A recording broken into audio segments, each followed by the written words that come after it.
Serge Ayoub, avant tout, merci de nous accorder cette interview. Nous vous avons demandé cette interview à l'occasion de votre passage à Bruxelles.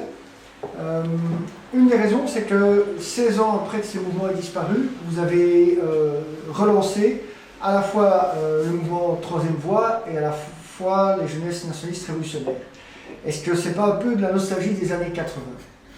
Oui, c'est vrai que la mode est au vintage, mais ce n'est pas uniquement pour ça. Essentiellement, on est parti, on a une volonté de faire, nous sommes des militants, une volonté d'action, et on s'est dit que faire. Toutes les propositions actuelles ne nous plaisaient pas. Le système ne nous plaisait pas du tout.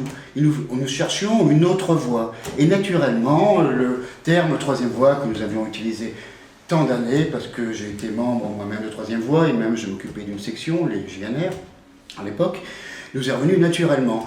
Et puis, plus profondément, actuellement, nous sommes contre ce système, c'est-à-dire contre les deux voies de ce même système, les deux faces de la même pièce, que sont et le capitalisme ultralibéral, et le gauchisme bené ou vicieux, qui est son pendant. Alors il fallait autre chose que ces deux voies, la troisième voie, et puis aussi on pouvait dire, nous ne sommes ni de droite ni de gauche, donc une autre voie, la troisième voie. Nous sommes bien sûr contre le capitalisme mondialisé, et contre l'altermondialisme qui est aussi l'autre face de la même chose, donc toujours une troisième voie au niveau international, au niveau national, au niveau économique, etc. etc. La troisième voie s'imposait à nous. Outre vos activités militantes, vous animez également une salle qui s'appelle Le Local, tout simplement, rue Jarvel à Paris. Quelles sont les activités qui s'y déroulent ? Eh bien, c'est une association qui a un but culturel, qui est la promotion des produits du terroir, et qui aussi cherche par des conférences à faire connaître des idées différentes à ses membres. Alors nous organisons des conférences diverses et variées, avec des conférenciers qu'on espère les meilleurs possibles dans leur spécialité. Nous avons réussi comme ça à inviter deux généraux, on a invité un ancien ministre des Affaires étrangères du Rwanda pour parler du Rwanda. On a réussi à avoir des membres de l'Institut, du Collège de France. On a bien sûr on a eu des professeurs agrégés, et on a eu des professeurs d'histoire du droit, on a eu une pléthore de gens qui étaient vraiment spécialisés, qui permettent comme ça, à la fin, de se faire une opinion un peu plus nette de ce que l'on pense. Politiquement, vous situez-vous plutôt dans ce qu'on appelle la droite nationale, ou bien êtes-vous plutôt proche de la mouvance identitaire, ou bien gardez-vous une ligne nationaliste révolutionnaire ? Je vais répondre point par point, parce que c'est une question en trois parties. De droite nationale, nous voulons combattre le système, nous ne pouvons pas donc être à sa droite. Nous ne pouvons pas être non plus l'extrême droite d'une droite que nous combattons. Je ne m'imagine pas, je ne pense pas que les gens m'imaginent, voient en moi ou dans nos idées Sarkozy en plus méchant. Non. Non, ce n'est pas ça. Donc nous ne sommes pas de droite nationale. Identitaire, mais oui, nous avons une identité. Tout le monde sur cette planète a une identité, c'est un terme générique. Toute personne saine et normale est donc identitaire, mais c'est tout. Nous ne sommes pas, à proprement parler, dans l'idéologie identitaire développée en France par le mouvement qui s'appelle d'ailleurs ainsi, mais parce que nous ne nous limitons pas à une lutte sur l'identité et sur le culturel, parce que nous pensons que c'est un peu la dérive de l'identitaire.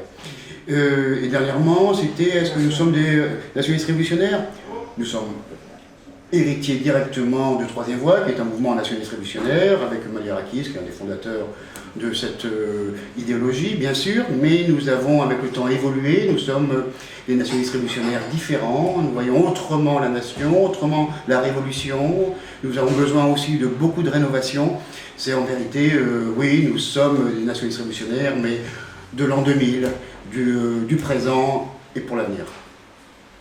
Vous venez de publier un ouvrage, de quoi traite-t-il ? G5G, il traite essentiellement de... C'est une introduction à notre futur programme. C'est exactement la démarche que nous voulons avoir, le projet que nous voulons avoir pour prendre le pouvoir. Parce que nous sommes aperçus qu'il y avait des montagnes de problèmes que nous traitons par des manifestations, des événements, mais on s'aperçoit que quand on manifeste pour tel ou tel fait, ça ne change rien. Pour que ça change, pour que ça soit effectif, pour que ça soit utile, eh bien, il faut prendre le pouvoir.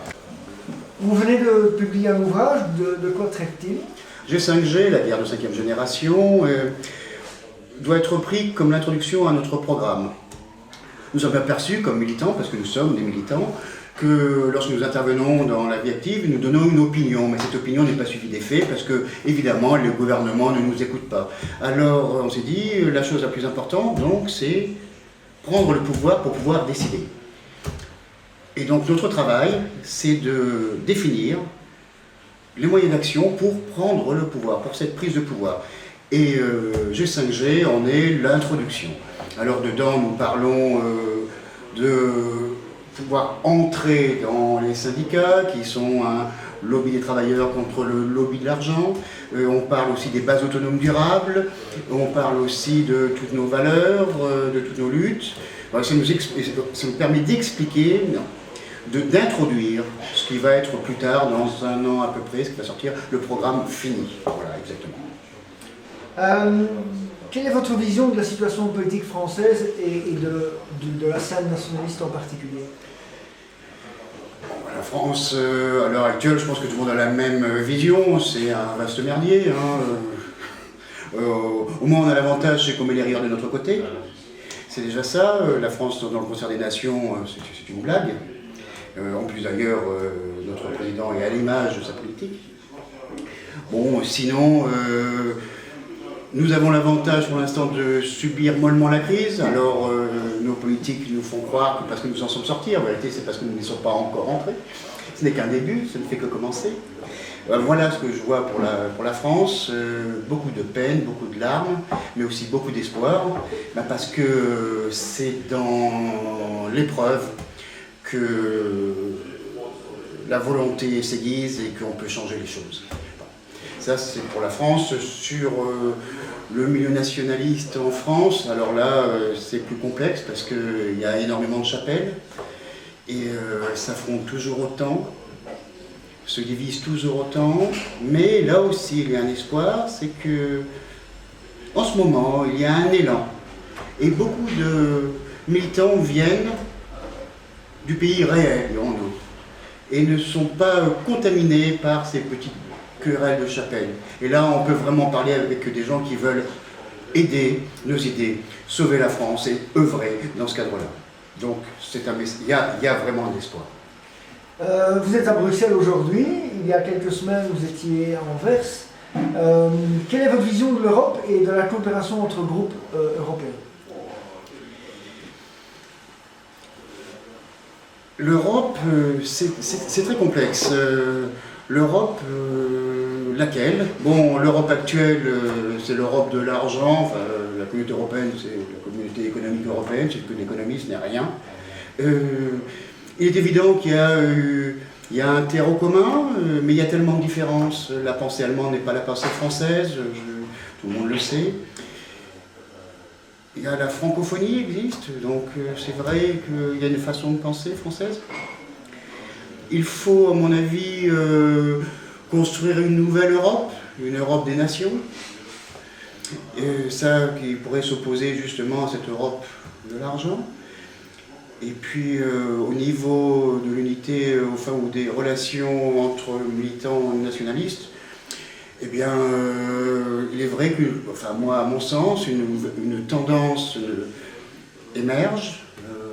Cette tendance qui est le solidarisme, qui est ce nationalisme révolutionnaire transcendé, et qui est, pour moi, le plus intéressant. Il y a quand même quelque chose. Le social pénètre véritablement le nationalisme en Europe, et ça, c'est une véritable révolution.